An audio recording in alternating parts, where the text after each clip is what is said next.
Hello, my name is Felicia Housden. I am the Prevention and Advocate Coordinator for Choices, the Domestic Violence Shelter for Page County.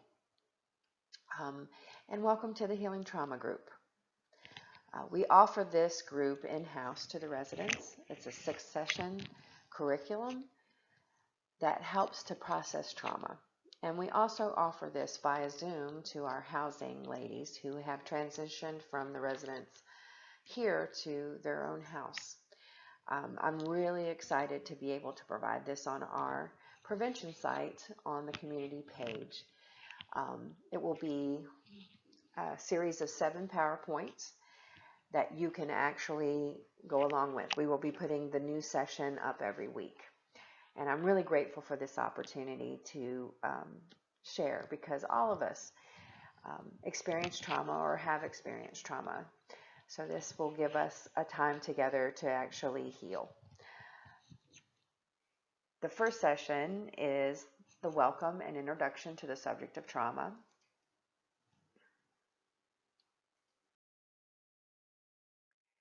And again, a very big welcome to everyone to the Healing Trauma Group.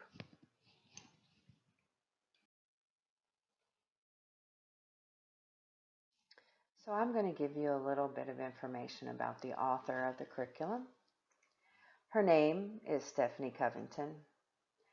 Dr. Stephanie Covington is a clinician, author, organizational consultant, and lecturer. Recognized for her pioneering work in the area of women's issues, Dr. Covington specializes in the development and implementation of gender-responsive and trauma-informed services in both the public and private sectors. And lately, in the past year, she has actually created curriculums for men as well. She realizes that there is a lot of trauma in men's lives as well, and there's anger issues and the inability to have empathy for others, and it all stems from not being able to express feelings surrounding trauma. So she is doing some work in the area of men's lives as well, but her specialty is women's issues. The lotus flower, this flower right here,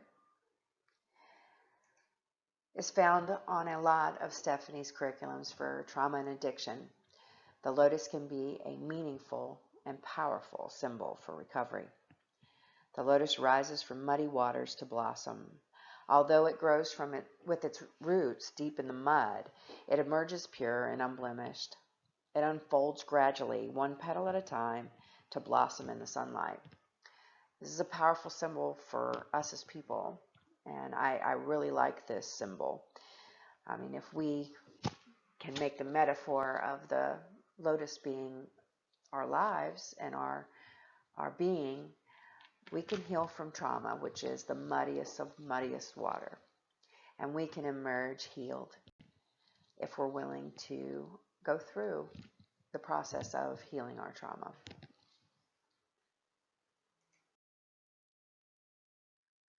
The mud can symbolize murky beginnings, the material world, or the darkness of trauma and addiction.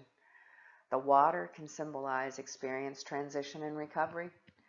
The lotus can symbolize the purity of the soul, rebirth, spiritual awakening, and enlightenment.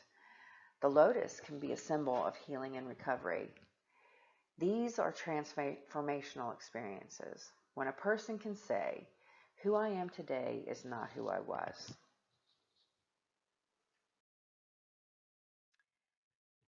Creating safety is a big part of healing trauma. If we don't have safety and don't create that safety, we're not going to be willing to talk about our trauma. We're not going to be willing to learn more about healing ourselves. We have a tendency, when we're not feeling safe, we don't want to do anything. So safety is a huge part of this curriculum.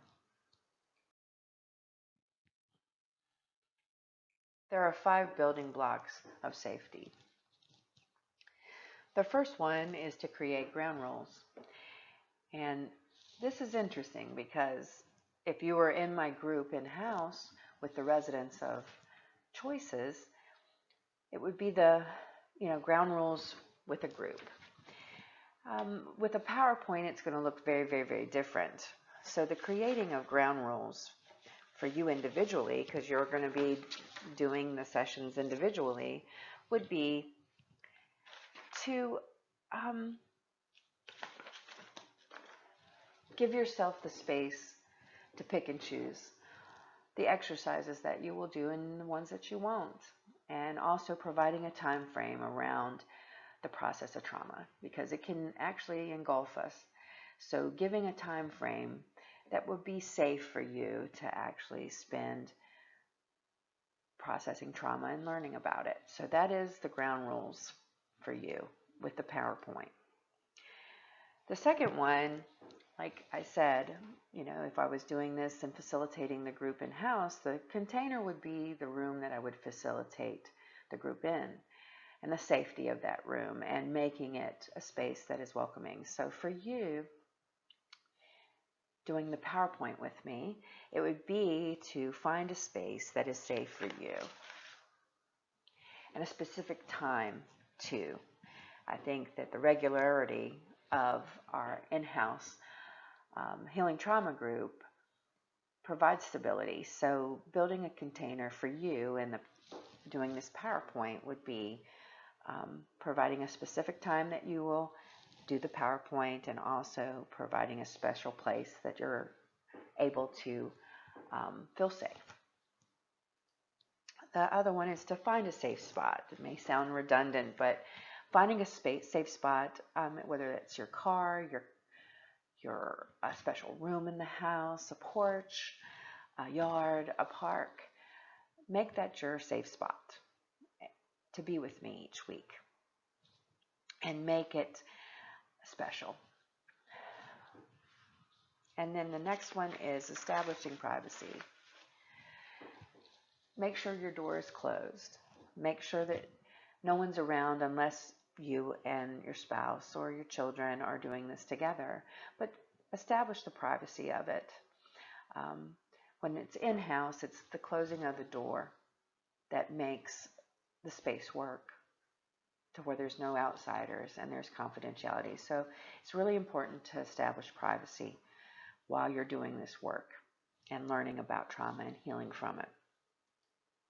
And also establish a protective ritual. I know that sounds really weird, but if you have your safe space and you know where you're going to have this, if it means burning a candle in that space of a good scent that takes you to a safe space, or burning sage or incense, or having a special blanket that you like, or a stuffed animal, or just a soft chair, or familiar things, a stone that means something to you, providing that in that space is very, very, very important, because safety is key. So why are we here? To understand the impact that traumatic events can have on us, and they do. And sometimes we don't really even realize the impact of the traumatic event until further and further into our lives.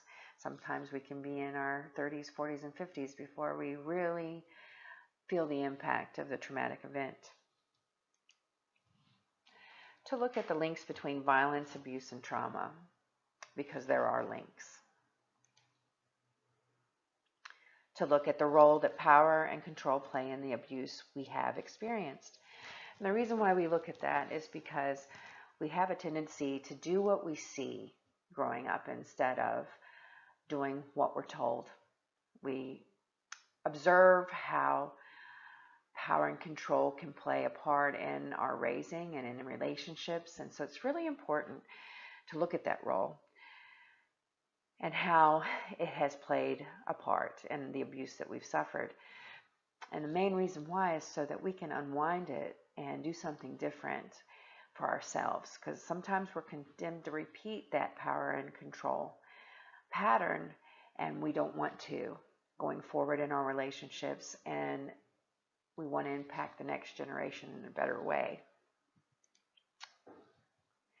And then the last is to understand and discuss the physical, mental, and emotional effects of trauma. And it's important to discuss it.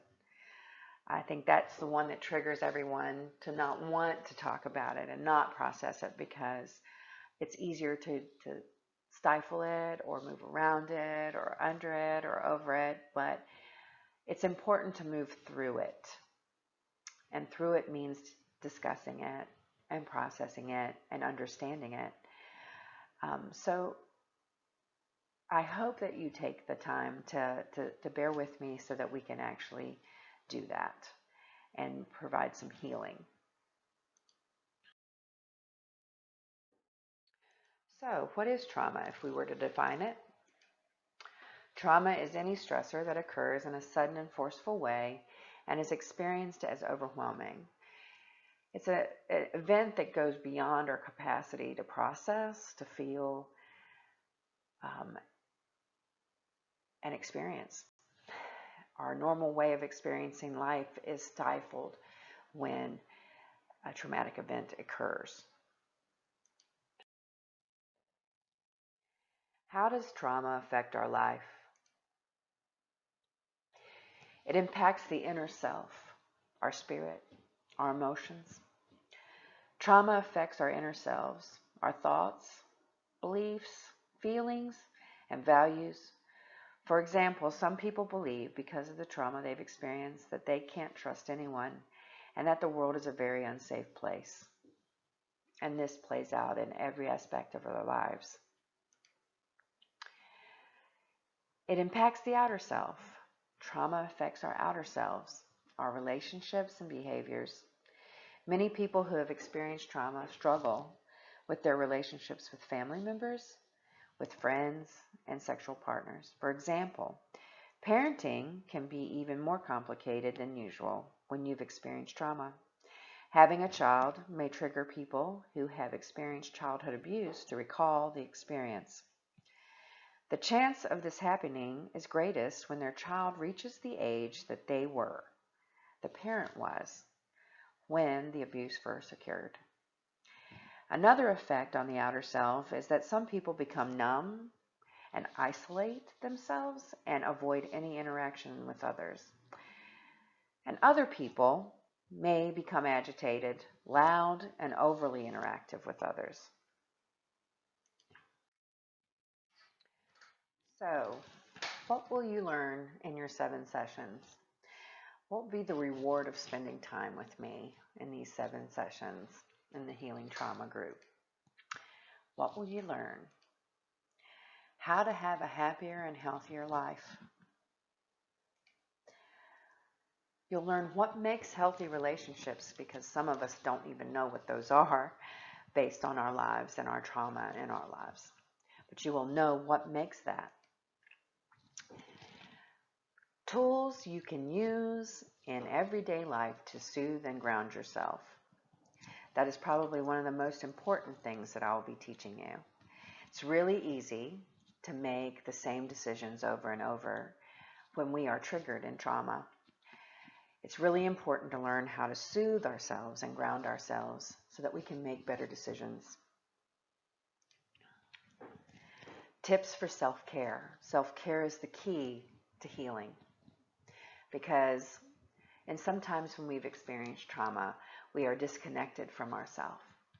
And it's really important to learn tips on self-care. And self-care, some of us can feel like that's selfish, and it's not. It's about honoring our needs and our wants. And then the last one is goal setting. It's really important to have goals that are simple. Sometimes the big goals are just as important, but goal setting is so important for us. Goal setting provides a step-by-step ease in life, especially when we've been through trauma and have not had ease. And we've come to the end of our first session. And this is the first grounding exercise that I'm going to share with you before we go.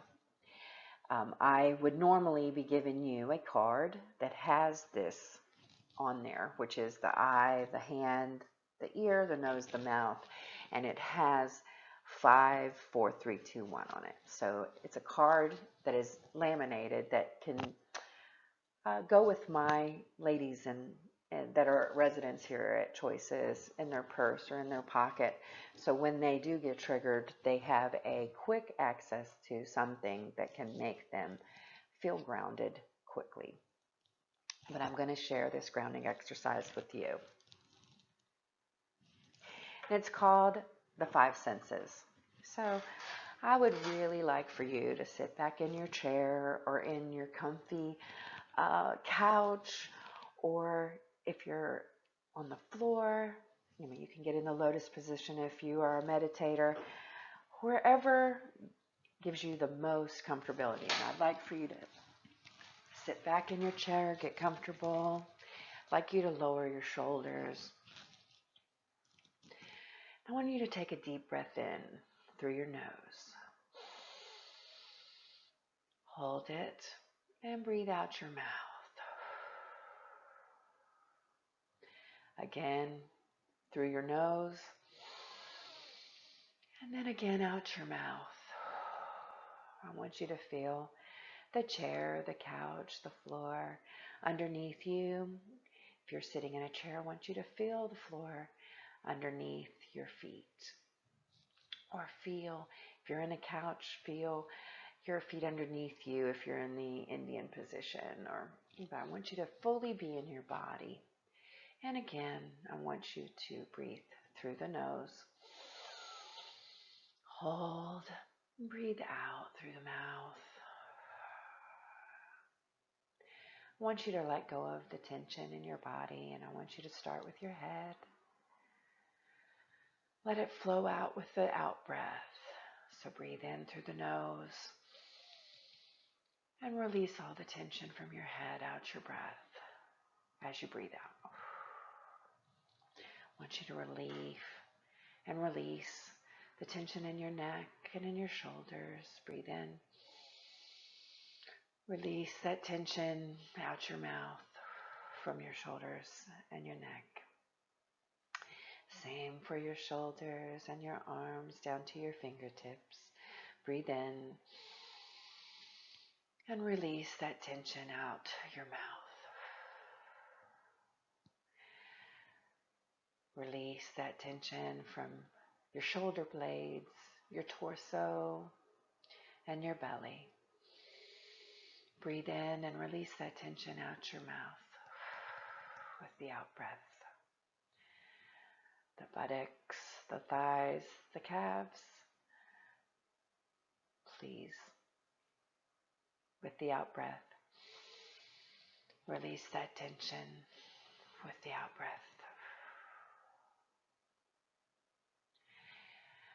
I want you to breathe in one more time through the nose and release all the tension in the body with the out breath.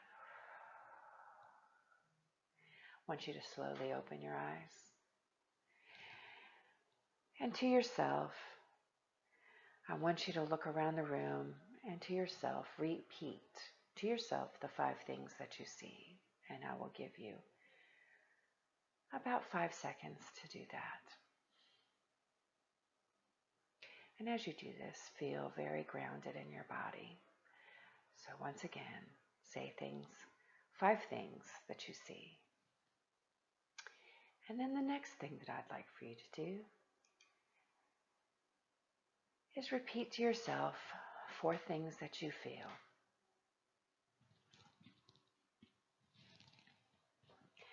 Feel, not emotional feel, what you feel. It could be the cushions, your feet on the floor. So it has to be a physical thing, not an emotional feeling. So repeat 4 things that you feel.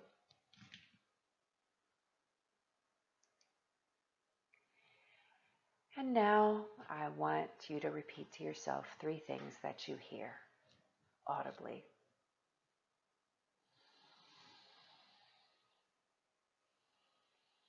And again, stay in your body. Be in your body. And then the next thing I want you to repeat to yourself is 2 things that you smell.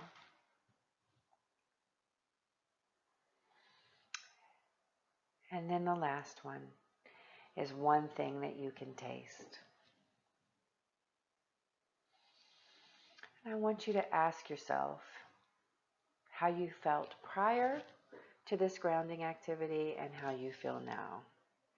And if it has made a difference, and this grounding activity has lowered your anxiety or has created a space, a soft space of safety, I invite you to use this grounding activity anytime that you need it. I think that it will go a long way when you are triggered to grounding you and putting you in a safer and more comfortable space. And use this activity if you possibly can, and always do the breathing into your body and the releasing of tension activity prior to this, because it works way better when you are relaxed. I appreciate your time with me, and I'm thankful for it, and I hope you join me for session 2 next week. And session 2 is going to be a session on power and control. So I will see you next week, and thank you for your time.